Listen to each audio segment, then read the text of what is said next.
We're getting used to that recording voiceover. Our next presentation is from the On-Farm Water Demand Project. Again, this one's based in Western Australia and led by Professor Mark Gibberd and Dr Julia Easton of Curtin University, and will be presented by Julia, but also from lead researcher Dr Stan Mastrantonis, also from Curtin University. This project exists to enable agri-food producers in the Warren-Donnelly Catchment in Western Australia to make decisions, water use utilisation decisions based on agribusiness profit drivers. So this industry-led project will improve the sustainability of on-farm businesses and the regional economy more broadly by participation of producers through various digital agriculture innovations. So welcome, Julia and Stan. Great to see you, and over to you. Thanks, Dave, and thanks again for the opportunity to talk about this project. I'll just share my screen. Hopefully, I can't see what it looks like, so we'll have to go with that. Thanks, everybody. And again, I'm Julia Easton. I lead the Curtin for Agribusiness Profitability Initiative within the Centre for Crop and Disease Management at Curtin University. And I'm here with one of our postdocs, Stan Mastrantonis, and he's done a lot of the analytics and the GIS component of this project. The project is the second project developed as part of the WA node for Food Agility CRC, and it wouldn't have been possible without the financial support and co-investment from Food Agility CRC, Curtin Uni, the state government through JITSI and DPIRD and Swan Systems. And also without the support from the Southern Forest Food Councils and the farm businesses that have been so generous with their knowledge and data as participants in the project. So to describe the challenge that was posed by industry, there were community tensions developing over water allocations in the Manjimup region of WA. And these tensions around water for agriculture versus water for environmental flow. And the Southern Forest Food Council reached out to Curtin to develop a digital evidence base for the value of water for agri-food production in the catchment. It's not possible to value the water in the absence of accurate water use and dollar return data. And water demand for on-farm production is generally collected by farm businesses and not by government departments, whereas water supply is. And this is one of our key collaborators, Bevan, and Bevan wants to know how his vegetable crop stacks up in terms of dollars per megalitre against the other crops grown in the region, and which crop or crops his son will be able to grow profitably for the next 10 to 20 years' time, and will he have enough water to grow them? So this study takes place in the Warren-Donnelly Catchment. This is part of the Shire of Manjimup in the southwest of WA, and it represents about 6,100 square kilometres, and about a third of that is intensive agriculture.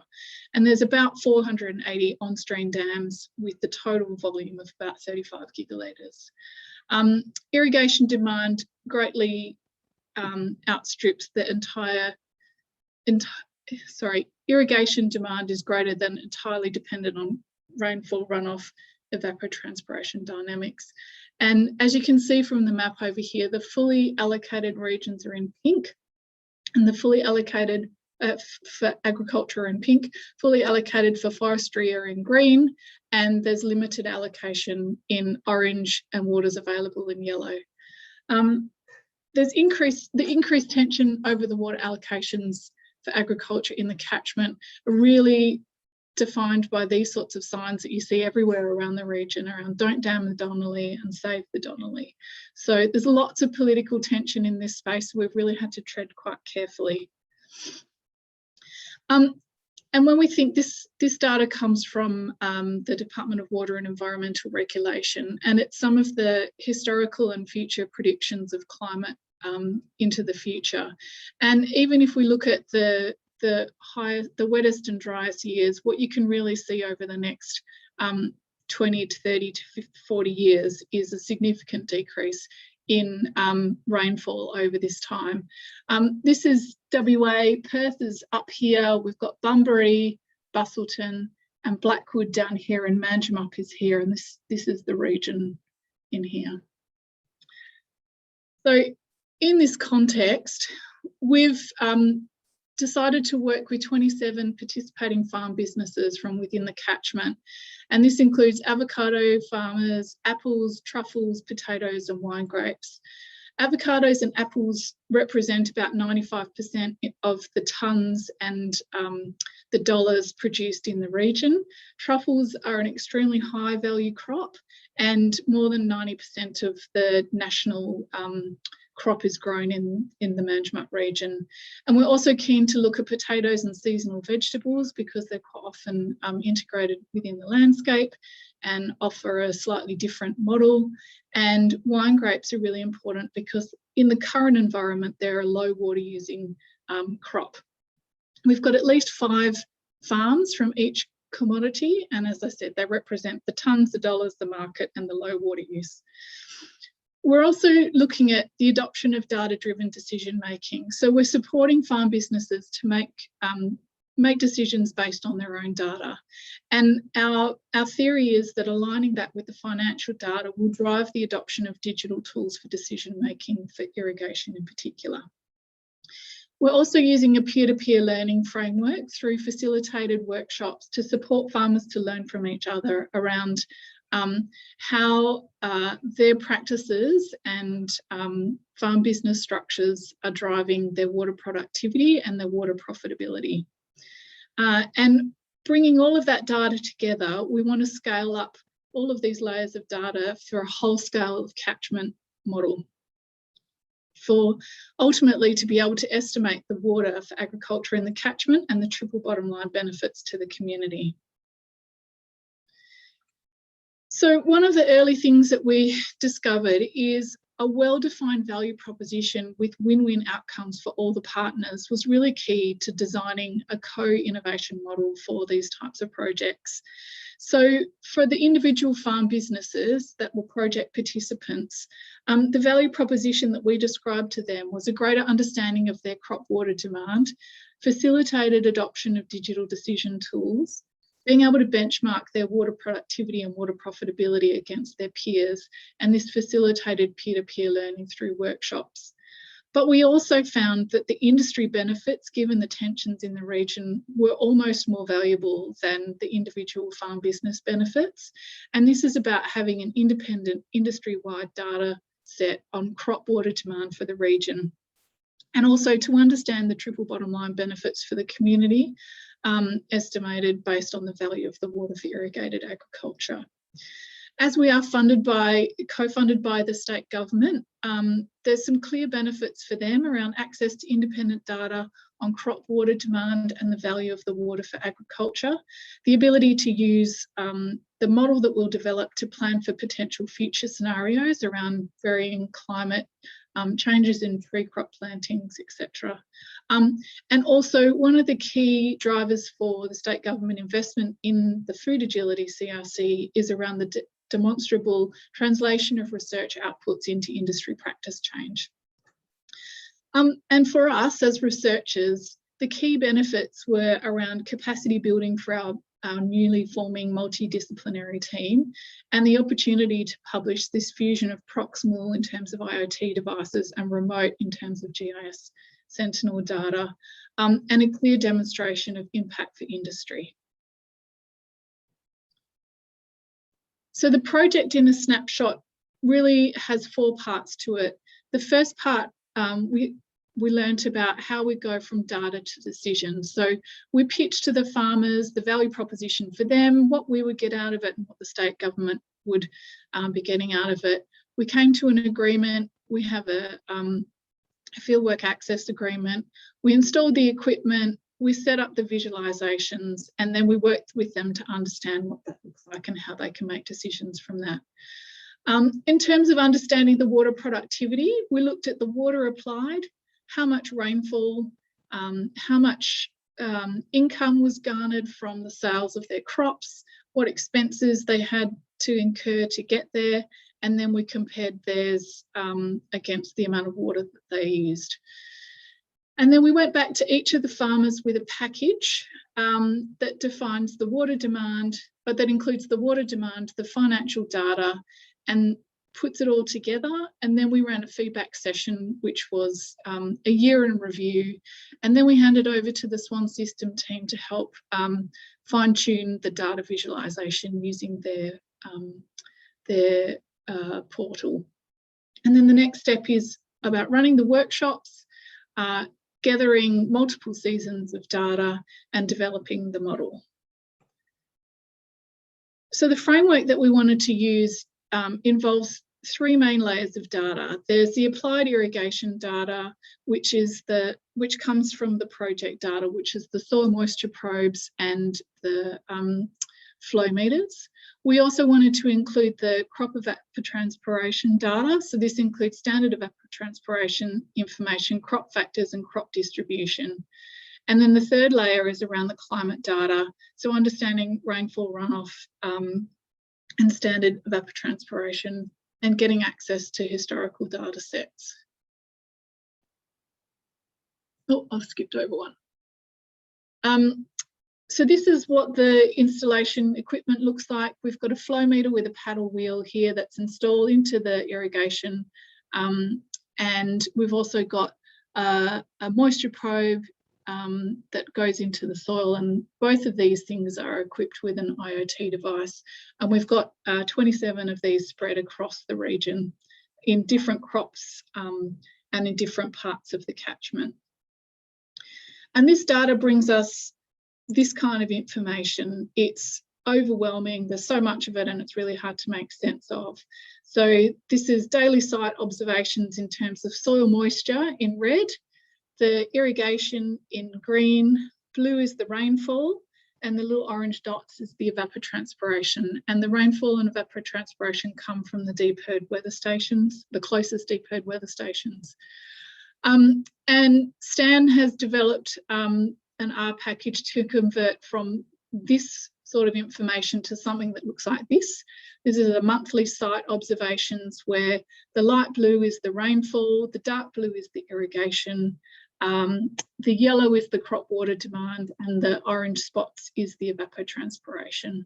And we've got months starting in July and finishing in June across the bottom. And then when we add the financial data to this that we collect from the farmers, we can also plot the water productivity across the cohort and show each of the businesses where they sit in terms of the spread of the data, and also the water profitability.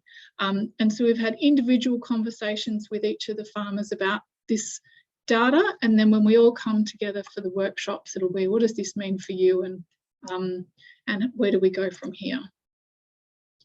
The second data layer is around understanding the crop evapotranspiration. And while there's lots of published data around the evapotranspiration and the crop factors, understanding the crop distribution is quite difficult.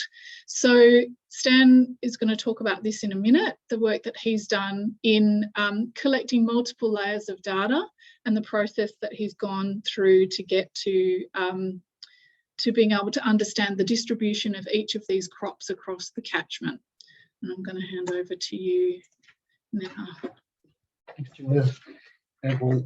Yeah, so as Julia had mentioned, there was a need to get a good understanding of the crop distribution throughout the Warren-Donnelly catchments. When we went earlier this year to have a chat with some of the agencies, there wasn't anything recent enough for our purposes, so we decided that we would try and have a go at classifying those 5 crops that Julia had outlined for both the catchments. So what we did is one of the other postdocs developed a package that we took to the farmers that let us. We included a map of their enterprise, and they were essentially able to label all their blocks in their farm, as well as give us the variety and the age of planting for that block. So we went through all the partner participants and got that data, and in the end we had 115 apple blocks, 85 avocado blocks, 37 truffles, and 81 wine blocks.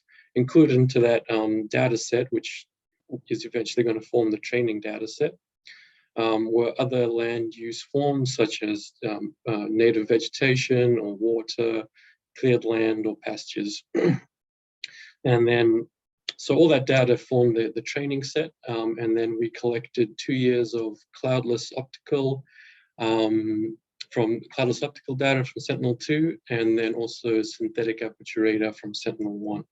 And on the next slide, you can see what that looks like. On the left of the screen is just a visualization of the radar data. In the middle is the visualization of the false composite data, and on the right is just the NDVI of that data. There were several other vegetation indexes that we included in there, such as specific leaf area index. And like I said before, those were all in a time series of 2 years at monthly time steps to create the cloudless mosaics. Using a machine learning model, in this case, I'm showing the random forest model, but we also tried a neural network model. We were able to classify for 4 of our crops across both of the catchments. And on the left is our classification of apple, avocado, truffle, and wine. On the right is a national classification from the Applied Agricultural Remote Sensing Center at UNE. And this is just what we use to validate over and above the standard metrics that machine learning typically uses, like kappa statistics, for example. Which was good, was to have another spatial layout to validate our outputs with. This is also just another comparison of what our avocado layer looks like in comparison to the national avocado layer. And then if we keep zooming out more, we can see what that looks like at a bit more of a catchment scale. And then I've got another one that even zooms out even further for a much wider view of the catchment band that you can't really see much from there. And in terms of the validation, the ARC predicted for avocados 2,500 hectares across the catchment. Our prediction was 2,150, and there was about an 81% spatial overlap between the two data products. So at this point, we have a fairly recent and at least quite accurate distribution for all the crops we're interested in, which we can now go on to do further work, such as the evapotranspiration and climate modeling for the catchments.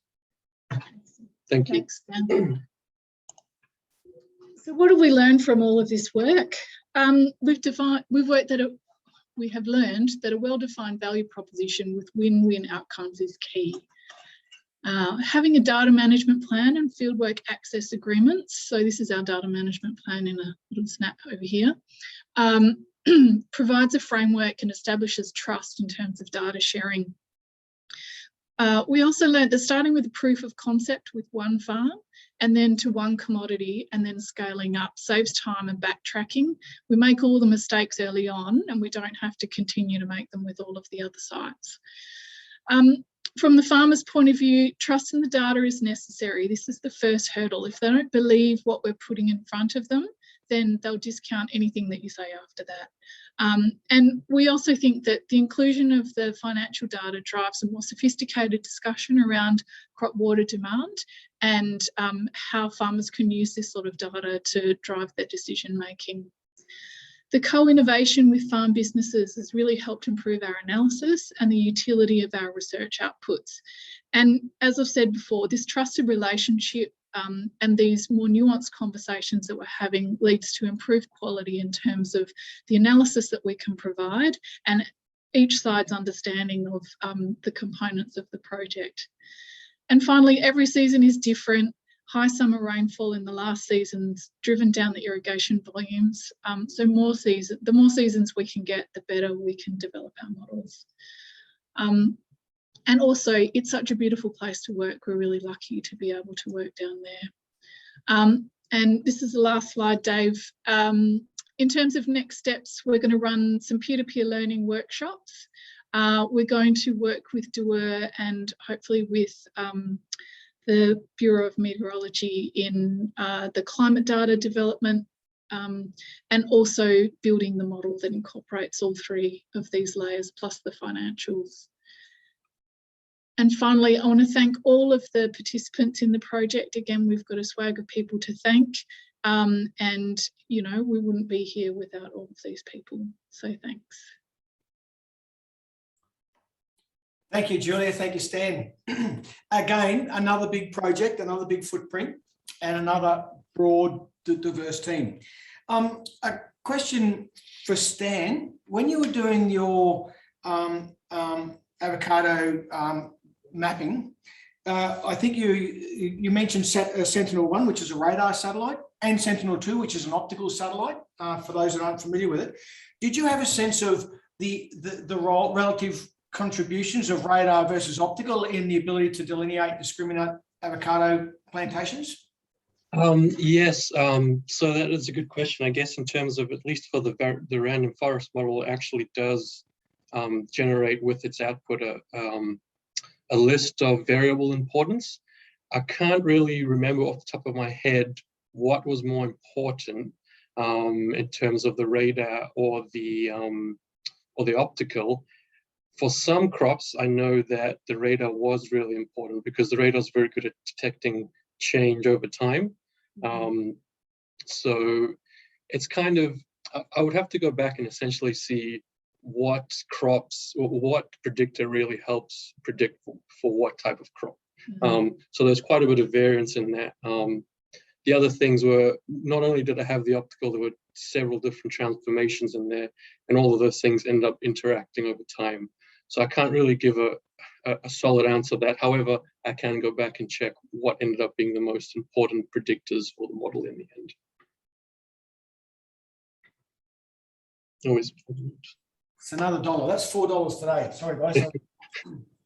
So, okay, I'm going broke again. Another one then, and just in relation to the evapotranspiration determination. So, I mean, you're just starting now really on kicking that off. And did you want to give us a bit of an update on where you are with the ET type or the ETC calculations or approaches to calculating it from the crops? So, I did have a good meeting with your postdoc Dave actually, and he actually gave me a really good outline of how to do it. The honest answer is I haven't started yet, but it's still definitely on the cards. That's probably going to be either the next step or the step afterwards. So that's going to be the immediate next step for the GIS stuff. Okay. And Julia, looking ahead to your workshops with the producers, have you got some tactics that you've got framed up in how you approach it, given that this is really complex data? Yeah. Beautifully. What's your messaging pathways? Yeah, look, we're going to start with the avocado farmers because we've been engaged with them from the very beginning of the project, actually from before we started the project. So we've got about 2.5 years worth of history of relationships with them. And we've asked all of the dumb and stupid questions to them in order to get a feeling for where we needed to go. And it's also the most complete data set that we've got. We were talking about this yesterday, and I find when we're talking with farmers, it's starting with making them feel comfortable, because when you start talking about financial data, this is a real emotional issue, and it's about pride, and it's about my standing as a person. So you really have to tackle it with care and respect. So I like to ease them in with the stuff that they know. So we talk about what the season was like, and we look at the rainfall patterns and the irrigation over the season. And then we talk about the tonnes that they got, because this is the language that they're used to dealing with, and it's about easing them in. So, what was your tonnes per hectare for this crop, this orchard? How did that compare to the one next to it, or the one down the road, or the one on your other property? And how did that also compare from season to season? So getting them to have those sorts of conversations, you can get a feeling for how the season went and where it sits in terms of production. And then you can start moving into looking at the monthly water flows and how that all works. But ultimately you need to get to if you start with tonnes per megalitre, that's a much easier conversation to broach. And what water use practices were you guys incorporating? And so I sit here in the middle. How do I compare? And so it's really about creating a trusted environment where these guys are comfortable to share, because they are ultimately in competition with each other. for markets. And they all know each other, they've all grown up together. It's a small community. So it's creating the trust to have those conversations and starting with the water use practice, okay, I'm sitting up here. What am I doing differently to you down here? And then when you flip that over to looking at the financial drivers, so in terms of dollars per megalitre, am I in the same position? Am I in a different position? What are the decision-making processes that get us there? And I think a lot of those times it'll be around the structure of the business, in terms of the financial and the marketing end of the spectrum, which is where the bigger gains are able to be made. There's quite a complex group of farms across the way. So you have partners working a smaller area and they draw a small salary, and that's their business. And then you have others that have a really large area and employ a large number of crops, and they have lots more logistical and different overheads. And so some of it will be unpacking those differences in businesses, and then some of it will be unpacking the post-farm gate side of things. So that's really how we wanted to approach it, create that trust, start with where they're comfortable, and then move into those sorts of questions with curiosity and respect. Thank you, Julia. Okay, Stan, a couple for you, I think, in relation to ET and water stress. So two from Ian. So first part is, did you consider or will you consider using thermal as an indicator of water stress, for example, under irrigation?